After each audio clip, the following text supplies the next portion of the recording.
इथे फक्त दागिने नाही तर पिढ्यानपिढ्यांचा विश्वास मिळतो. परंपरेची झळाळी आणि विश्वासाची खात्री.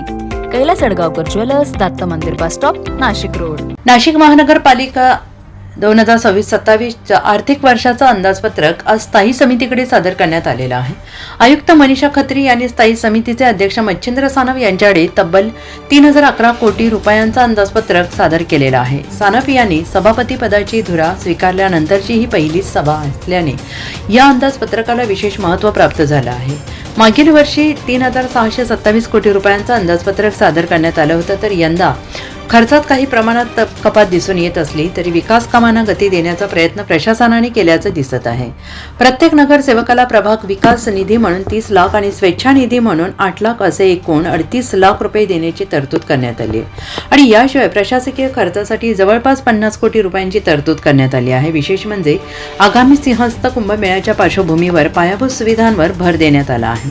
रस्ते, पाणी पुरवठा, मलनिस्सारण, घाट परिसर सुशोभीकरण आणि वाहतूक व्यवस्थेच्या दृष्टीने आवश्यक कामे प्रस्तावित करण्यात आलेली आहेत. या अंदाजपत्रकावर स्थायी समितीच्या पुढील बैठकीत सविस्तर चर्चा होणार असल्याचं मनपा आयुक्त मनीषा खत्री यांनी म्हटलं आहे.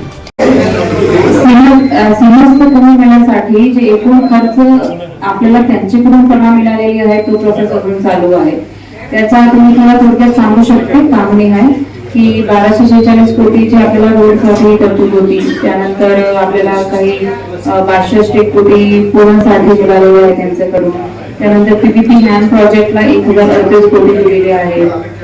नंतर वॉटर सप्लायला पण आपण 320 कोटी अमृतमध्ये जसा घेतोय. नंतर जे आपले हे वाहन खरेदी आहे अग्निशमन यासाठी उपाययोजनासाठी ते 18 कोटी 18ची प्रमाण मिळालेली आहे. हॉस्पिटलसाठी 3 कोटीची टेक प्रमाण मिळालेली आहे. अशा करून अखाडे दुरुस्तीसाठी आपल्याला 3 कोटीची प्रमाण मिळालेली आहे. तर अशा प्रकारचे त्यांच्याकडून जे प्रमाण मिळालेले आहे. WTPची एक प्रमाण त्यांच्याकडून आपल्याला मिळालेली आहे. आणि काही आपण स्वतःहून पण जे केलेलं आहे की ते आहे अमृतमध्ये मलवाहिका टाकणे गोदावरीच्या दोन्ही बाजूला, तो आपण पकडला आहे बॉन्ड मारून. रामकांतची जी निधी आहे ते केंद्र शासनाकडून आपल्याला मिळालेली आहे शासकीयमध्ये.